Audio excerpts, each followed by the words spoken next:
नमस्कार, आप देख रहे हैं खबरदार। मैं हूं श्वेता सिंह। सबसे पहले खबरों को खबरदार के लेंस से देख लेते हैं। बच्चों को कोरोना के खिलाफ सुरक्षा कवच देने के लिए भारत ने एक कदम आगे बढ़ाया है। आज भारत बायोटेक की कोवैक्सीन के दूसरे और तीसरे चरण के ट्रायल 2 से 18 साल की उम्र वालों पर करने की मंजूरी दी गई है। इस तरह कनाडा और अमेरिका के बाद भारत में भी बच्चों की वैक्सीन जल्द आने की उम्मीद बढ़ गई है। भारत सहित दुनिया भर में बच्चों को जल्द से जल्द वैक्सीन लगाना क्यों जरूरी है, इसका विश्लेषण करेंगे। इसके बाद दवाओं की बात करेंगे। देश भर में कोरोना के इलाज के लिए आइवोमेक्टिन और रेमडेसिविर दवाएं मरीजों को दी जा रही हैं। उत्तर प्रदेश से लेकर गोवा, महाराष्ट्र, पश्चिम बंगाल तक हर जगह आइवोमेक्टिन को कोविड के इलाज के प्रोटोकॉल में जोड़ा गया है। लेकिन WHO ने कोरोना मरीजों के इलाज में इन दोनों दवाओं का इस्तेमाल न करने की हिदायत दी है। यानी अस्पतालों में कोरोना का जो इलाज चल रहा है उसकी कसौटी पर ही सवाल उठ गए। आइवरमेक्टिन का इस्तेमाल ठीक है या नहीं, इस पहेली को एक्सपर्ट्स की मदद से सुलझाएंगे। भारत के अधिकांश लोग इस समय वैक्सीन लगवाकर खुद को सुरक्षित करना चाहते हैं, लेकिन वैक्सीन लगवाने का पूरा अभियान वैक्सीन की कमी की वजह से अटक कर चल रहा है। वैक्सीन की चाहे जितनी कमी हो, लेकिन वैक्सीन पर राजनीति की कोई कमी नहीं है। आज इस राजनीति का जमीनी आंकड़ों सहित विश्लेषण करेंगे। और जिसकी इम्यूनिटी कमजोर है उसे कोविड के साथ साथ एक और रोग पकड़ रहा है जिसका नाम है ब्लैक फंगस। इस बीमारी के केस अचानक कई राज्यों में बढ़ गए हैं। आज इससे एक्स्ट्रा खबरदार रहने का तरीका जरूर देखिएगा। कोई भी काम करना हो, जब पूरी दुनिया आगे निकल जाती है तब हमारे यहां हलचल होती है। बच्चों की वैक्सीन पर भी यही हुआ है। अमेरिका और कनाडा में ट्रायल के बाद 12 से 15 साल के बच्चों के लिए फाइजर की वैक्सीन को मंजूरी मिल गई है और जब वहां पर वैक्सीनेशन शुरू होने वाला है तब भारत में बच्चों की वैक्सीन के ट्रायल में तेजी आई है। भारत ने एक बड़ा कदम उठाते हुए बच्चों पर कोवैक्सीन के दूसरे और तीसरे चरण के ट्रायल को मंजूरी दी। बच्चों की चिंता के बीच आज थोड़ा सुकून देश के हर परिवार को मिला होगा कि आज नहीं तो कल भारत में भी बच्चों के लिए वैक्सीन आ जाएगी।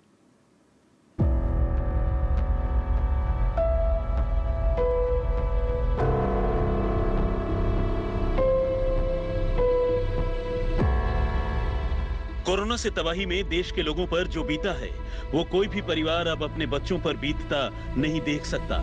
इसलिए सबको बच्चों की चिंता है और ये सवाल है कि बच्चों के लिए वैक्सीन लाने पर भारत में क्या किया जा रहा है। हर परिवार की चिंता और सवालों के बीच ये उन सभी को थोड़ा सुकून देने वाली बात है कि 2 से 18 साल के बच्चों के लिए भारत बायोटेक की कोवैक्सीन को दूसरे और तीसरे फेज के ट्रायल की मंजूरी दी गई है। वैक्सीन से जुड़ी सब्जेक्ट एक्सपर्ट कमेटी की सिफारिश के बाद वैक्सीन का क्लिनिकल ट्रायल 2 से 18 साल के एज ग्रुप के 525 बच्चों पर दिल्ली, पटना, नागपुर समेत देश के अलग अलग अस्पतालों में किया जाएगा। इसके अलावा वैक्सीन के फेज 3 का ट्रायल शुरू करने से पहले भारत बायोटेक को फेज 2 के ट्रायल का पूरा डेटा उपलब्ध कराना होगा। ये बच्चों के लिए कोई अलग वैक्सीन नहीं है। ये भारत बायोटेक की वही कोवैक्सीन है जो अभी कोविशील्ड के साथ साथ भारत में टीकाकरण अभियान में इस्तेमाल की जा रही है। हमने जनवरी में ही कोवैक्सीन बनाने वाली भारत बायोटेक के कर्ता धर्ता डॉक्टर कृष्णा इल्ला से इस पर बात की थी जब भारत में टीकाकरण की शुरुआत होने वाली थी। Can your vaccine, sir, be given to children? Our inactivated vaccine would be the ideal to give it to 2 years to 12 months. 12 years and above, we have done already trial. So we want to put a proposal to Drug Controller General and subject expert committees to 2 years to 12 years. We want to do clinical trial quickly, phase 2B or something like that, bridging a small trial without 300, 500, whatever statistics says. We're going to do that because these vaccines can go to children without any problem. No, which one?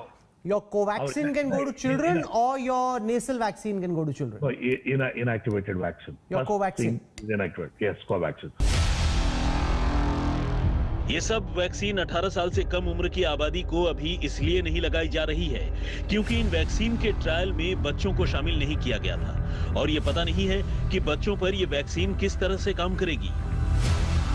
पिछले कुछ दिनों में America और Canada में 12 से 15 साल के बच्चों के टीकाकरण के लिए फाइजर की वैक्सीन को मंजूरी मिली है क्योंकि ट्रायल में ये वैक्सीन बच्चों पर उतनी ही प्रभावी बताई गई जितना प्रभावी ये किसी दूसरे पर है। ये अच्छी बात है कि भारत ने अमेरिका और कनाडा जैसे कुछ देशों से सबक लिया और बच्चों के लिए वैक्सीन लाने की प्रक्रिया को तेज करने के कदम उठाए, क्योंकि अमेरिका और कनाडा जैसे देश तो इस पर काफी आगे बढ़ चुके हैं। वहां तो 12 से 15 साल के बच्चों का वैक्सीनेशन भी शुरू होने वाला है। पूरी दुनिया में बच्चों की वैक्सीन पर तेजी से काम हो रहा है। ब्रिटेन में एस्ट्राजेनेका 6 से 17 साल के बच्चों पर ट्रायल कर रही है। एस्ट्राजेनेका की ही वैक्सीन कोविशील्ड के नाम से भारत में लगाई जा रही है। अमेरिका में फाइजर और मॉडर्ना जैसी कंपनियां 6 महीने से 11 साल के बच्चों पर अपनी वैक्सीन के प्रभाव का अध्ययन करने में जुटी है। फाइजर की सहयोगी कंपनी जर्मनी की बायोनटेक का कहना है कि वो यूरोप के देशों में 12 से 15 साल के बच्चों के लिए जून में वैक्सीन लॉन्च कर देगी। अमेरिका में जॉनसन एंड जॉनसन और नोवावैक्स जैसी कंपनियां भी अपनी अपनी वैक्सीन के बच्चों पर ट्रायल की शुरुआत कर चुकी हैं। कनाडा में फाइजर ने 2 से 5 साल के बच्चों पर भी वैक्सीन का ट्रायल शुरू किया है और उसका दावा है कि इसके अच्छे नतीजे मिल रहे हैं। बच्चों के लिए वैक्सीन कितनी कारगर होगी, इसके साथ साथ बड़ा सवाल यह भी है कि ये बच्चों के लिए कितनी सुरक्षित होगी। भारत में बच्चों के लिए जिस कोवैक्सीन पर कदम बढ़ाए गए, उस पर कंपनी को तब से बड़ा भरोसा है जब से इसे भारत में टीकाकरण के लिए मंजूरी मिली थी। तब कंपनी के सीएमडी डॉक्टर कृष्णा एल्ला ने आज तक से बातचीत में कहा था कि वो अपने 6 साल के पोते को वैक्सीन देने में हिचकेंगे नहीं। You said you'll give your grandson the vaccine. Has he got the vaccine? How old is your grandson? Will you give him the vaccine? My grandson is 6 years old. I don't mind putting on 16th vaccination. अब सबको उम्मीद यही है कि बच्चों के लिए vaccine पर तेजी से काम किया जाए, तेजी से ट्रायल के नतीजे आए और हर पैमाने पर खरा उतरने के बाद इससे जल्द से जल्द बच्चों के टीकाकरण की शुरुआत हो, जिससे हर परिवार की चिंता दूर हो। दिल्ली से मिलन शर्मा के साथ आज तक ब्यूरो। कोरोना के खतरे के बीच एक्सपर्ट्स ये मानते हैं कि बच्चों में रिकवरी रेट अच्छा है। 100 बच्चों में 2 या 3 बच्चे ही ऐसे हैं जो संक्रमण के बाद सीरियस होते हैं, लेकिन भारत जैसी बड़ी आबादी वाले देश में यह आंकड़ा भी बहुत ज्यादा है। इसीलिए जरूरी यह है कि जल्द से जल्द बच्चों के लिए वैक्सीन लाई जाए। हमें ये समझना बहुत ज़रूरी है कि कुल आबादी में कम से कम 70 से 85% लोगों को टीका लगाए बिना कोरोना से लड़ा नहीं जा सकता। अब तक ज़्यादा से ज़्यादा आबादी को वैक्सीन जब तक नहीं लगेगी तब तक कोरोना की एक के बाद एक लहरें आती रहेंगी और इसीलिए वैक्सीनेशन से बच्चों को अलग नहीं रखा जा सकता। इसे अमेरिका जैसे देश से समझना चाहिए, जहां जुलाई तक 70% आबादी को टीका लगाने का टारगेट है। वो अब युवा आबादी और 18 साल से कम उम्र की आबादी को टीका लगाना उसने सबसे बड़ा मिशन बना लिया है। अमेरिका में टीकाकरण के लिए फ्री आइसक्रीम और वैक्सीनेशन सेंटर तक फ्री राइड के ऑफर दिए गए हैं, जिससे ज्यादा से ज्यादा लोग टीका लगवाएं। भारत जैसे देश में तो 18 साल से कम उम्र की आबादी 30% है। अगर इनका जल्द से जल्द वैक्सीनेशन नहीं होगा तो कोरोना को कंट्रोल करना मुश्किल होगा और बिना वैक्सीनेशन बच्चों पर खतरा ज्यादा होगा। भारत में कोवैक्सीन का बच्चों पर ट्रायल शुरू करने की मंजूरी दे दी गई है। भारत बायोटेक अपनी नेजल वैक्सीन पर भी काम कर रही है। जायडस केडिला भी 12 साल से ज्यादा उम्र के बच्चों के टीके पर काम कर रही है। अमेरिका और कनाडा में जिस तरह से बच्चों पर वैक्सीन के ट्रायल के अच्छे नतीजे आए हैं, वो पूरी दुनिया का हौसला बढ़ाते हैं, क्योंकि सबसे बड़ी चिंता यही रहती है कि बच्चों के लिए वैक्सीन सुरक्षित है कि नहीं।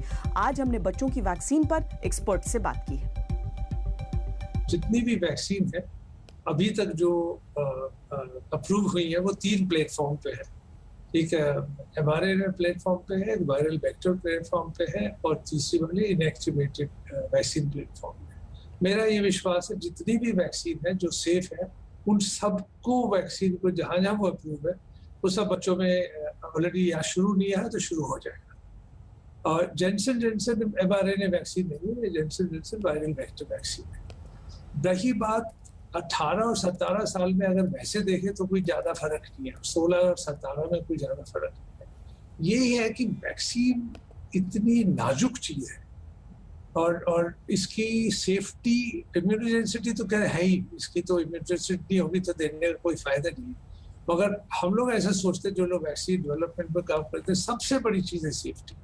और सेफ्टी में एडवर्स इवेंट की क्या, क्योंकि वैक्सीन सिर्फ इनएक्टिवेटेड वायरस नहीं है या सिर्फ एस प्रोटीन वायरल वेक्टर में नहीं है। वैक्सीन में कम से कम 20-25 और कंपाउंड डाले जाते हैं, कुछ केसेस में एडजुवेंट डाले जाते हैं और उन सब की अपनी रिएक्टिविटी होती है। और जरूरी नहीं है कि एडल्ट्स में जो हो वही बच्चों में हो। तो इसलिए ये ट्रायल करना एकदम से लाजमी हो जाता है। फाइजर ने ये वैक्सीन अपनी ट्राई की है अभी, और उसके अंदर देखा गया है कि दे हैव ट्राइड इन 1000 बच्चों में देखा था, और उन्होंने देखा था उनमें 1000 में से जो 2 ग्रुप में बांट दिए थे, एक प्लेसिबो ग्रुप था, एक दूसरा ग्रुप था जिसके अंदर वो उन्होंने वैक्सीन दी थी। उन्होंने देखा था कि प्लेसिबो ग्रुप में 18 बच्चों को तो इन्फेक्शन हो गया था, लेकिन जो फाइजर जिसको वैक्सीन दी गई थी उसके अंदर एक भी इन्फेक्शन नहीं हुआ।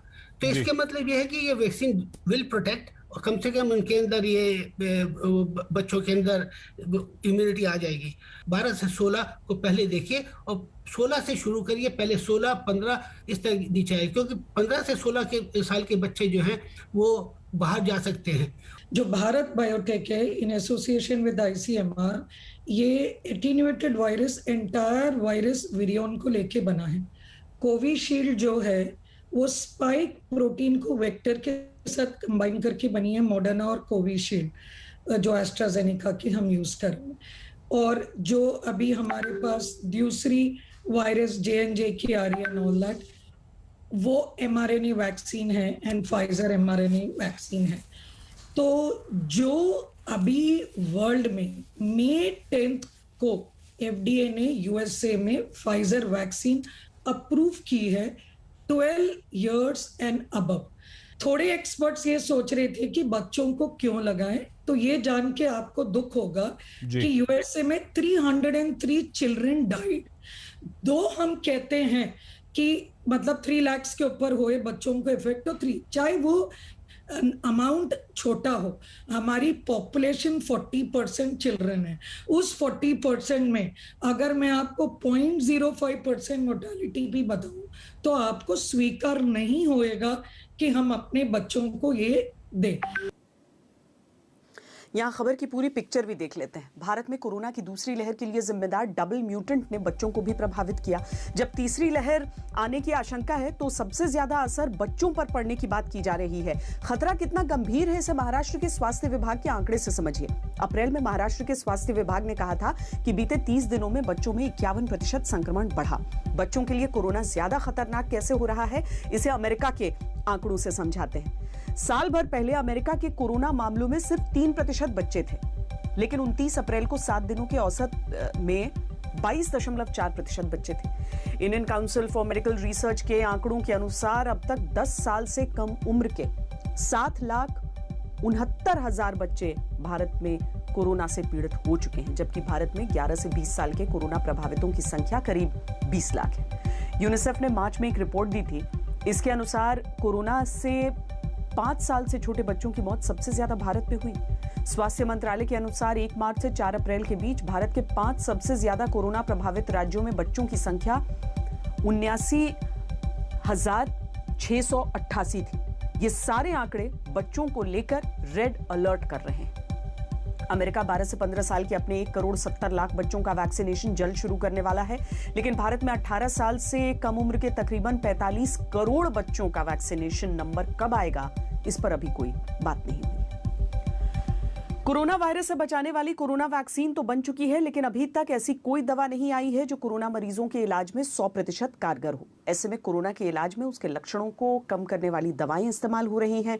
भारत में जिन 2 दवाओं का सबसे अधिक इस्तेमाल कोरोना मरीजों के इलाज में हो रहा है वो है रेमडेसिविर और आइवोमेक्टिन। लेकिन कोरोना के इलाज में इन दवाओं की क्या और कितनी भूमिका है, इसको लेकर कई सवाल उठ रहे हैं। खासकर आइवोमेक्टिन को लेकर विश्व स्वास्थ्य संगठन ने तो इस दवा का प्रयोग न करने की हिदायत दी है। WHO ने ऐसा क्यों कहा है, ये समझने के लिए सबसे पहले आपको पता होना चाहिए कि आइवोमेक्टिन क्या है। आइवोमेक्टिन ऐसी दवा है जिसका प्रयोग पैरासिटिक इन्फेक्शंस के इलाज में होता है, जिसका इस्तेमाल पेट के इन्फेक्शन के इलाज में होता है। 1981 से इस्तेमाल होना शुरू हुई ये दवा WHO की आवश्यक दवाओं की सूची में शामिल है। कुछ रिसर्च में पाया गया कि कोरोना के खिलाफ ये दवा एंटीवायरल असर दिखाती है। देश भर में कोरोना के इलाज के लिए आइवोमेक्टिन के साथ साथ रेमडेसिविर इंजेक्शन भी मरीजों को दिया जा रहा है, लेकिन WHO ने कोरोना मरीजों के इलाज में आइवोमेक्टिन और रेमडेसिविर दोनों के ही इस्तेमाल को बंद करने की सलाह दी है। एक तरह से अस्पतालों में कोरोना का जो इलाज चल रहा है उसकी कसौटी पर ही सवाल उठ गए हैं। ऐसे में हमारी ये रिसर्च रिपोर्ट देखिए, इसमें कई शंकाओं का समाधान है।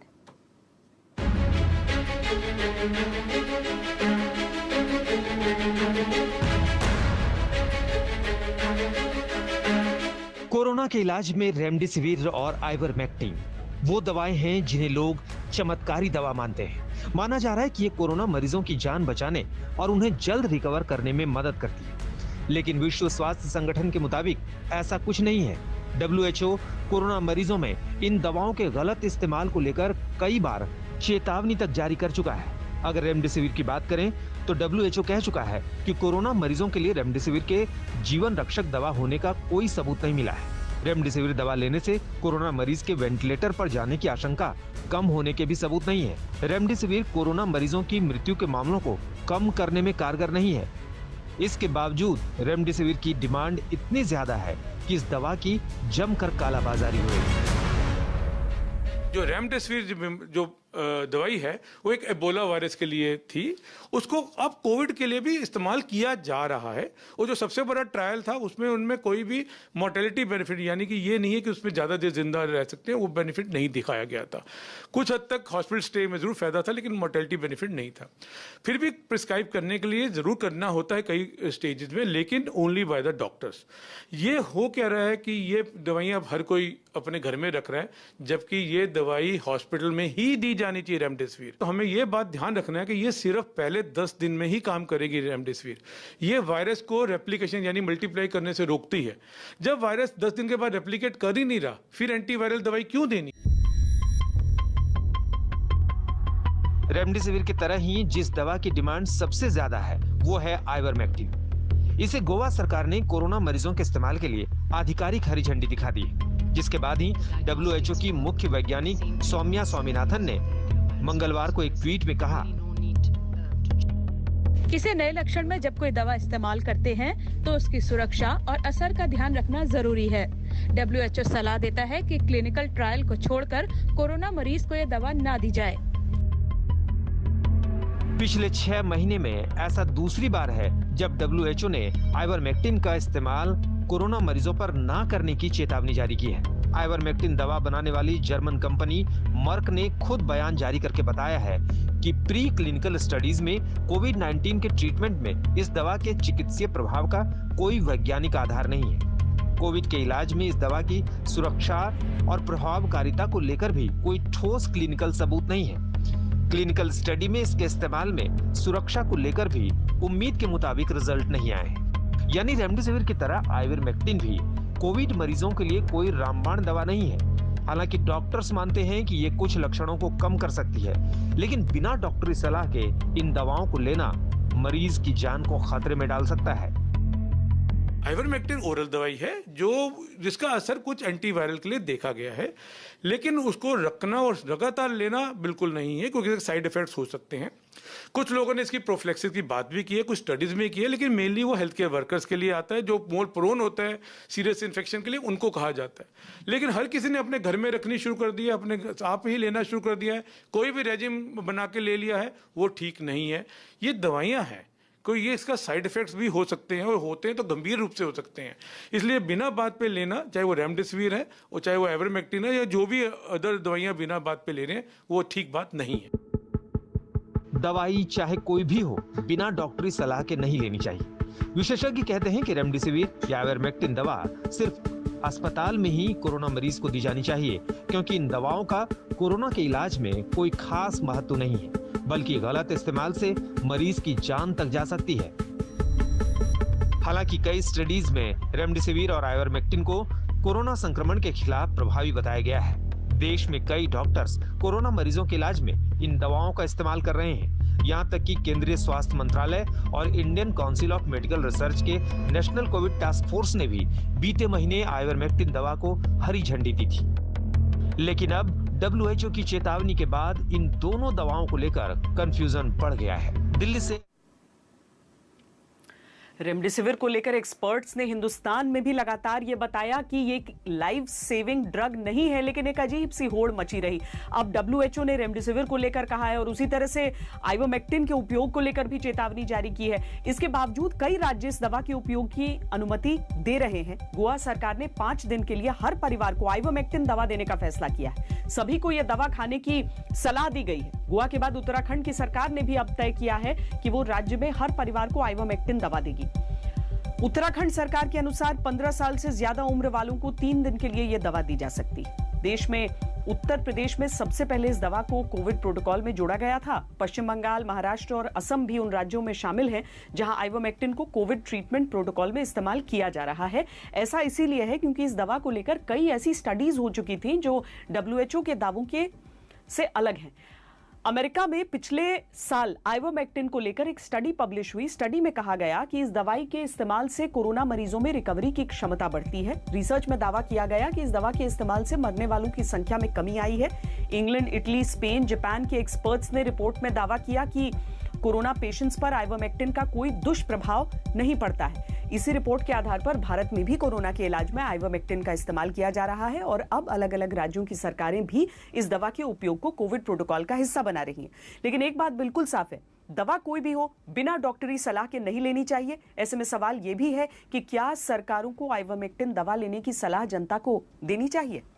एक ब्रेक के लिए रुक रहे हैं। ब्रेक के बाद टीका कम और टिप्पणी ज्यादा वाली राजनीति को डिकोड करेंगे और ब्लैक फंगस के खतरे से आपको एक्स्ट्रा खबरदार करेंगे। जिन लोगों की इम्यूनिटी कम होती है उन लोगों को यह फंगस जकड़ ले रहा है और जान जाने तक बात आ जा रही है। इस पर बात करेंगे, बस थोड़ा सा इंतजार, आप रहिए। दुनिया का सबसे बड़ा वैक्सीनेशन प्रोग्राम अब वैक्सीन के सूखे का शिकार हो चुका है।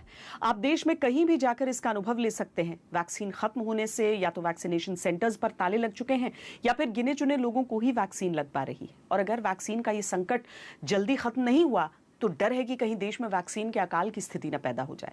ये डर कई राज्य सरकारों ने जताना शुरू भी कर दिया है। तो आखिर वो कौन सी वजह है जो दुनिया के सबसे बड़े वैक्सीनेशन प्रोग्राम में अड़ंगा लगाने के लिए जिम्मेदार है?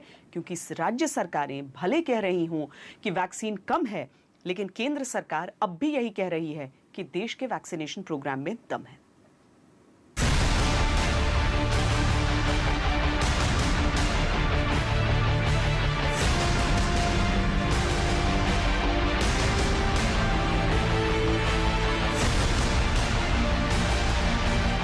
कोवैक्सीन ने कल हमें चिट्ठी लिखी है। उन्होंने कहा है कि साफ साफ कह दिया है उन्होंने कि हम वैक्सीन नहीं दे सकते हैं क्योंकि हमारे पास में वैक्सीन उपलब्ध नहीं है। नजरअंदाज कर दीजिए राज्यों की वैक्सीन वाली मांग को। नजरअंदाज कर दीजिए वैक्सीनेशन सेंटर्स पर लग चुके वैक्सीन नहीं है वाले ऐलान को। नजरें फेर लीजिए वैक्सीन लगवाने के लिए इंतजार करते लोगों से। बस आंखें बंद कीजिए और ध्यान से सुनिए देश के स्वास्थ्य मंत्री डॉक्टर हर्षवर्धन की बात को। ये 17 करोड़ से ऊपर डोजेस देने की जो प्रक्रिया है भारत में, ये आज भी वैक्सीनेशन ड्राइव के रूप में दुनिया की ये फास्टेस्ट जो है प्रक्रिया है।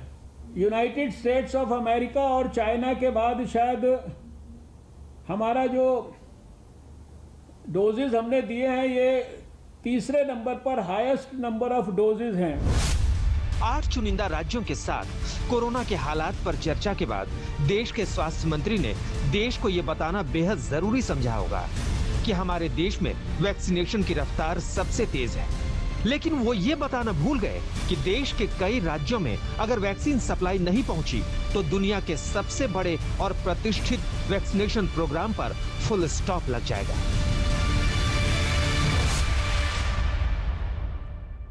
राजस्थान में जिस तरह से वैक्सीन की कमी है और वैक्सीन लगाने वालों की भीड़ लग रही है वैक्सीनेशन सेंटर पर, ये देखिए आपको दिखाना चाहते हैं किस तरह से लोग यहाँ पर भीड़ लगाए हुए हैं। जो सोशल डिस्टेंसिंग की बात कहीं नजर नहीं आ रही है और राजस्थान सरकार के पास मात्र 2 लाख वैक्सीन है।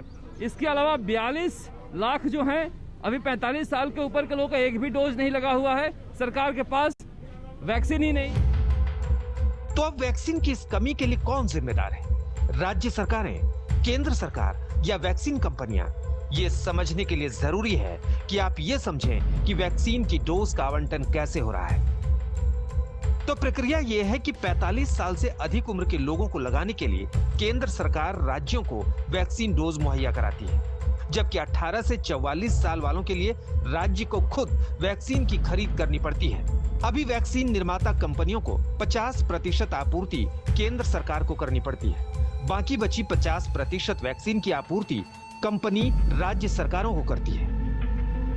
लेकिन कोवैक्सीन बनाने वाली भारत बायोटेक ने दिल्ली को वैक्सीन की सप्लाई देने से हाथ खड़े कर दिए हैं।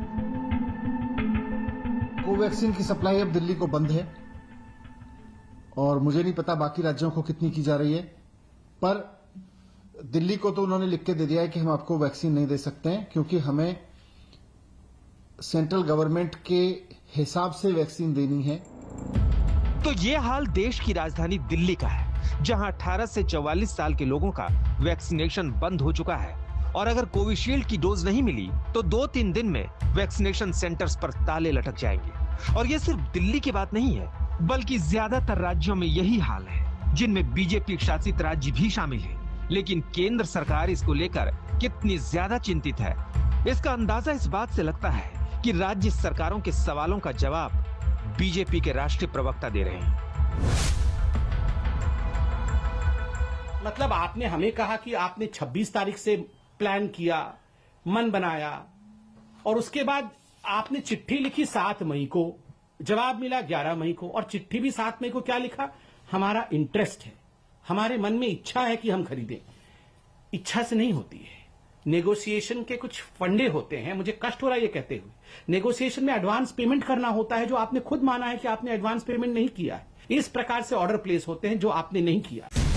सत्ताधारी पार्टी बीजेपी के राष्ट्रीय प्रवक्ता से ये उम्मीद नहीं की जा सकती कि वो राज्य सरकारों के सवालों का जवाब दें, क्योंकि जवाब देने की जिम्मेदारी तो केंद्र सरकार की है, जिसने सुप्रीम कोर्ट को बता दिया है कि मई में सरकार को कुल 8.5 करोड़ खुराकें मिलने की उम्मीद है। इनमें से 50% आपूर्ति केंद्र सरकार अपने पास रखेगी। बाकी बची आपूर्ति में से आधी राज्यों को और आधी निजी क्षेत्र के अस्पतालों को दी जाएगी। यानी मई में 18 से 44 वर्ष आयु वाले लोगों को लगाने के लिए राज्य सरकारों को सिर्फ 2 करोड़ डोज मिलेंगी। केंद्र सरकार ने अपने हलफनामे में वैक्सीन उत्पादन क्षमता बढ़ाने की उम्मीद जताई है, लेकिन जुलाई के बाद भारत सरकार ने इन दोनों कंपनियों को बैठा करके, किनको? भारत बायोटेक को और पेनेसिया को बैठा करके बात की है कि आप दोनों किसी भी कीमत पे मिल करके आप प्रोडक्शन बढ़ाओ। दोनों में बातचीत चल रही है, यथाशीघ्र इस पे हम आगे बढ़ेंगे। 3-4 जो PSUs हैं, उन PSUs को भी भारत सरकार और ICMR ने खास करके उनको कहा है कि आप कोवैक्सीन का जो है निर्माण बढ़ाइए, प्रोडक्शन बढ़ाइए। तो देश में वैक्सीन की डिमांड एंड सप्लाई के इस पूरे गणित को समझने के बाद अब आप खुद तय कीजिए कि आपको इस बात से खुश होना है कि आज भी भारत में वैक्सीनेशन की रफ्तार सबसे तेज है, या इस बात पर चिंतित होना है कि कोरोना की वैक्सीन जो आज है वो कल हो ना हो। दिल्ली से हिमांशु मिश्रा के साथ आज तक ब्यूरो। कोरोना का कहर देश पर अभी भी टूट रहा है और अब ब्लैक फंगस का संक्रमण भी तेजी से फैल रहा है। कई राज्यों से रिपोर्ट आ रही है कि ब्लैक फंगस लोगों को गंभीर रूप से बीमार कर रहा है। यह बीमारी उन लोगों को खास तौर पर अपने शिकंजे में ले रही है जो कोरोना से हाल ही में रिकवर हुए हैं। इलाज में जरा भी देरी हुई तो ये बीमारी लोगों की आंखों की रोशनी खत्म कर रही है, और अगर ये फंगस दिमाग तक पहुंच जाए तो बचना मुश्किल हो रहा है।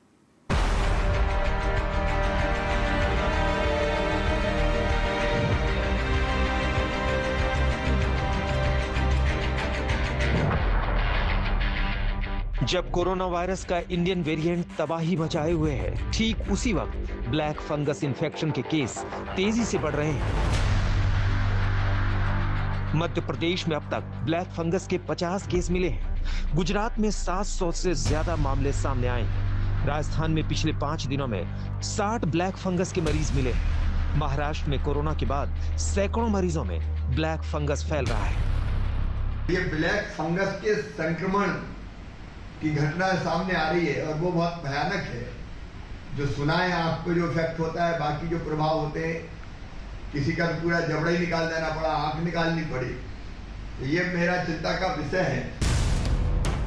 भीलवाड़ा की कल्ला देवी कोरोना से ठीक तो हुई, लेकिन 1 सप्ताह बाद दोनों आंखों की रोशनी कम होने लगी। तो डॉक्टरों ने कहा कि म्यूकरमाइकोसिस यानी ब्लैक फंगस की समस्या है।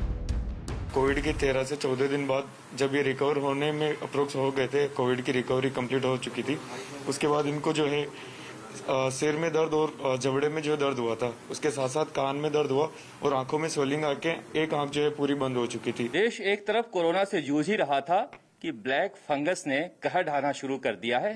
म्यूकोरमाइकोसिस नाम की बीमारी की वजह से लोग लगातार अस्पताल में पहुंच रहे हैं। जयपुर के ENT अस्पताल में 4 दिनों में करीब 40 इस तरह के मरीज आ चुके हैं। ब्लैक फंगस से होने वाली इन्फेक्शन म्यूकोरमाइकोसिस को हल्के में मत लीजिए। ये एक बेहद दुर्लभ संक्रमण है। आमतौर पर इन्फेक्शन नाक से शुरू होकर आंख और दिमाग तक पहुंचता है। अगर इसे शुरुआत में ही डिटेक्ट कर लिया जाए तो मरीज ठीक हो सकता है, लेकिन अगर देरी हुई तो न सिर्फ जानलेवा है, बल्कि जो बच रहे हैं उनकी आंखों की रोशनी जाने का खतरा बना हुआ है। ये कितना खतरनाक है इसका अंदाजा इसी से लगाया जा सकता है कि दिमाग में इसके पहुंचने पर मरीज की मौत होने की आशंका 70 से 80% तक होती है। ऑपरेशन के बाद भी मरीज को बचाना बेहद मुश्किल है। 20% लोगों को ये दिमाग में भी फैल चुकी है, उनका इलाज ऑलमोस्ट नामुमकिन है। कोशिश जारी है, फंगस की दवाई काम करे, लेकिन बहुत मुश्किल है। इसलिए इसको घातक भी कहते हैं, क्योंकि नाक से जबड़े से आंख में जाता है और आंख से बहुत जल्दी दिमाग में फैलता है। अगर ये ब्रेन में चला जाता है तो ऑलमोस्ट 100% मोर्टेलिटी है, मतलब जानलेवा होने का रिस्क बहुत ज़्यादा है। सो इसको टाइम से पहचानना और ट्रीट करना बहुत ज़रूरी है। अब सवाल उठता है कि म्यूकोरमाइकोसिस किसे शिकार बना रहा है।